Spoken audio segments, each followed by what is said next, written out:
Hello, welcome, Cabbage here. In SINoALICE, let's do another fashion check for the Japanese-inspired costumes. I did a video previously where I showed the costumes that are available in the global version now. These ones that I'm showing here are not available or in the standard pool, although I have seen a couple friends using some of them, so maybe there'll be another chance to get them before the game ends in a month. And then overall, I don't have a lot of, complaints, you could say, or reasons to fix these kimono, because maybe they're structurally strange or impossible, like we see sometimes in a near reincarnation. But, if we have that sort of baseline stuff established and kind of squared away, then we can talk about sort of more high-level stuff. So with this video, I want to focus kind of more on color coordination, color contrasting, because the way that the Japanese think about color, especially in their more kind of traditional stuff, is very interesting and very different from Western thought. Alright, but first we have Snow White here, and as usual, she's in almost all white. I talked about this in a near reincarnation Akeha fashion check video, but all white, that is a common color to wear for weddings and nowhere else. So this could be interpreted as a wedding kimono with some red accents, but as usual I want to point out the collar. We can see the red inside her collar, and then we see kind of a red trim along where the top of the robe kind of folds over itself. And then at the very bottom of the kimono we see that red lining sort of peeking through. It looks like it's a sewn-on lining, and it looks like that there's not an under kimono, which would not be technically correct. So I guess there's some nitpicking that I can do. But things like the fold underneath the obi, that sash going around the middle, that's correct.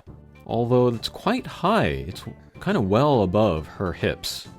Typically the obi, which we tie around the middle of women, would be taller, up and down. So on an actual kimono, an actual person, it would reach down to just above the hips. But besides the kimono, we have the kind of an overcoat. We can see on the right there, it has some sort of like lace or paper cutout details to it, which is interesting.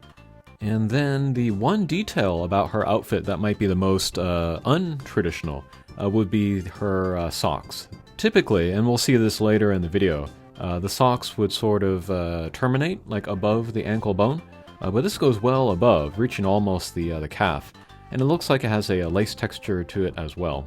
So that's a little bit of a Western touch there. Alright, next we have Alice, and then here we get some real color that we can talk about. But she has the very long kind of hangings off of the sleeves, which is for younger women. And then we have kind of the base color of this sort of darker blue, and then a bunch of flowers as the pattern over it. And then kind of a same issue here with how long the obi is, up and down. This is also short, so it's not reaching her hips at all. But again, we have the fold under, which is correct. And then with her, it does look like she's wearing an under lining kimono with the green there.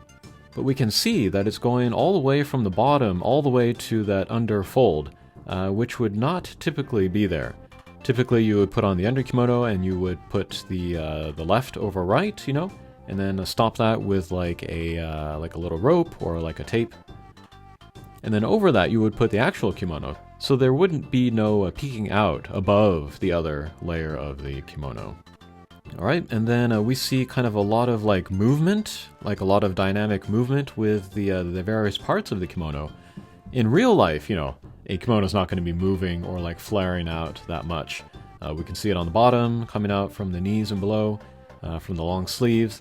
And then the lighter blue in the back, that is from the obi in the back, I want to say. Although it does look like a different fabric.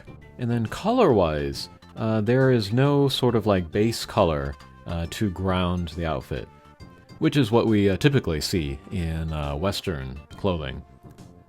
But that blue, if it were closer to a navy, closer to black, that would anchor it. But there's so little of it anyway that the outfit turns out looking very colorful. And that is pretty representative of traditional Japanese wear. And then on Alice, kind of the most Western touch here would be the gloves. Everything else about her outfit is very Japanese. Okay, here we have Red Riding Hood, and then her too. She doesn't really have a kind of a base color to ground the outfit. You could maybe say the burgundy of like the inner lining or like the trim along the outside, but yeah, there's not enough of it really to ground the outfit. But again, that's a Western way of thinking, not applicable really to these Japanese kimono. And then this one is a weird kind of mix of stuff. We can also see here that she's not really wearing an under kimono.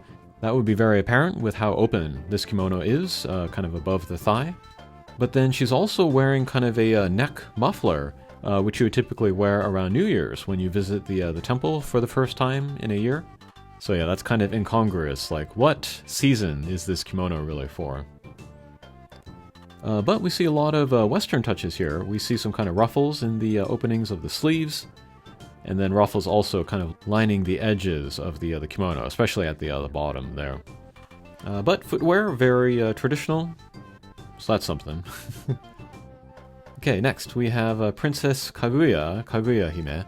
And this design here might have had some influence on Akeha in Near Reincarnation. The timing works out because this came out sometime before. But here we actually have a base color to ground the outfit. That would be the navy blue, kind of like on that, I think it's an additional coat sort of attached there around the middle. And then very open at the chest and shoulders, and then kind of a long slit up on the bottom half of the kimono. Perhaps the designers of Akeha drew inspiration from that. And then if we look at her upper half, we can see the under kimono there, the white part there, not the blue. Unfortunately, looking down at the bottom half of her, we don't see any white fabric there at all. So it might be a miss by the artist, or it might be a shorter length under kimono just for that top. But we can see some white in the sleeve openings there, actually, so yeah, maybe it's not a miss as much as it might be. We see some kind of paper, you know, sort of trailing around her. That is typical for like how people would write very formal letters, you know, on a long piece of paper and then fold it vertically and then kind of unfold it, you know, as they read, because they also write vertically. And she's holding a branch of a cherry tree in her left hand, looks like. Alright, next we have Cinderella, and she looks great. She also might have had influence on Near Reincarnation, Akeha's design.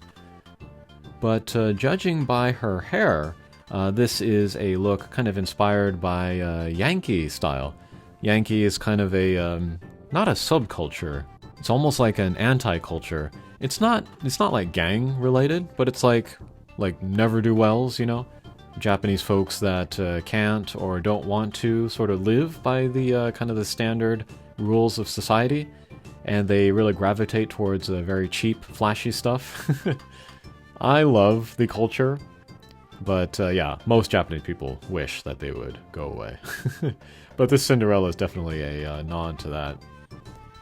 And Yankees, they often like black, which is working as a base color to ground this outfit. But we have gold, you know, black and gold. I think that's a great combo.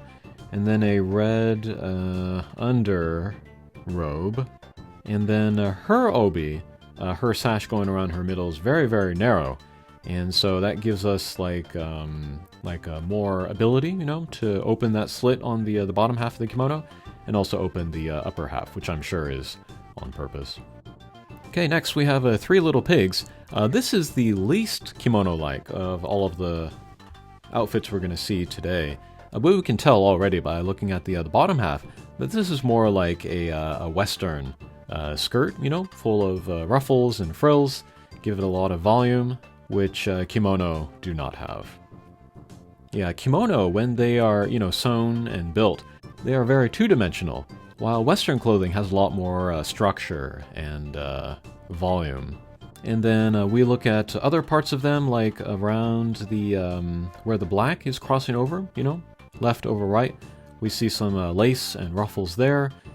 They're wearing kind of aprons around their obi. And then they're kind of wearing like over-the-knee socks or stockings, I guess, to go with their Japanese footwear. They look great, but they're not accurate to tradition at all. And then they are also looking like part of a New Year's sort of a banner, because they are eating a lot of food which is generally prepared for New Year's.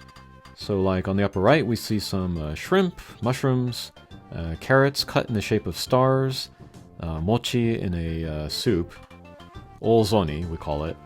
In the upper left there are fish cakes, that might be chestnuts, and then from that red kettle, maybe that's amazake. Drink that at New Year's. Lower left we got some kind of spirally egg dish, meatballs, seaweed tied up, black beans, and then in the lower right we have a big mochi thing. And then Western looking bows in their hair as well. They look very cool. Alright, next we have Gretel, and she is wearing maybe the most sort of understated kimono, but kind of a grayish green sort of a look. Her too, she has a very narrow obi around her middle, so that means more opening for her lower half and upper half. And her, actually, it's very easy to see the inner robe. We can see the white, you know, kind of coming off her shoulder there, and then poking out behind her rear there. And yeah, all of these open slits are on the wearer's right side, which is the correct side for an open slit, which Near Reincarnation Akeha gets wrong. But very long sleeves again for a younger person's kimono, which is kind of an unusual combo to go with this very understated color palette. Okay, here we have the one male character. This is Aladdin. His kimono is pretty standard, actually, as far as fit and construction. And I think he even has the correct sort of under kimono there. We can see the purple there, and a little peek of it in the chest there. But the pattern is very garish. Typically, men's kimono are just a solid color, or like a very, very subtle pattern. They don't have like big splashes of color, or like motifs, you know, appearing on their kimono, like women do. So yeah, this is kind of a dandy men's kimono. And then around his shoulders, that might be a cape, although I wonder if there are sleeves in there. The sleeves on men's kimono or coats are not nearly as long as women's. And then I'm looking at the footwear. There do exist, you know, black tabi socks, so that's not unusual. And then the sandals there, that's pretty thin, but that's probably made of straw. And then kind of a Western style scarf tied around his neck. Pretty cool. A lot of metal sort of hardware on him as well. Anklets, bracelets, belts, the thing connecting the cape together. So yeah, pretty cool look. Okay, last kimono here. Sorry for the low quality. I couldn't find a better resolution one. But this is Dorothy. And then interesting thing about her is that her left and right sides are different colors, which is possible with kimono. Not very common, but it is possible. And then, let's see, her too, we can see the inner kimono, the white inside. That looks good up top. But down bottom, it's, I don't know, all kinds of weird stuff. I don't know where that red is coming from. And then the white that we do see is pleated, which would never happen in a standard kimono. But it looks like on her right side, it's, again, gold on black. That might be a tiger or like a fire there. And then on her left side, we see more flowers. But yeah, very dramatic look. This also makes me think a little bit of Yankee style, because it is so garish. Okay, that'll do it for this video. I have a few other pictures gathered from other banners. I don't know if I have them all yet though, so I'll do a little bit more research, make another video later. Thanks for watching, and we'll see you again. Take care.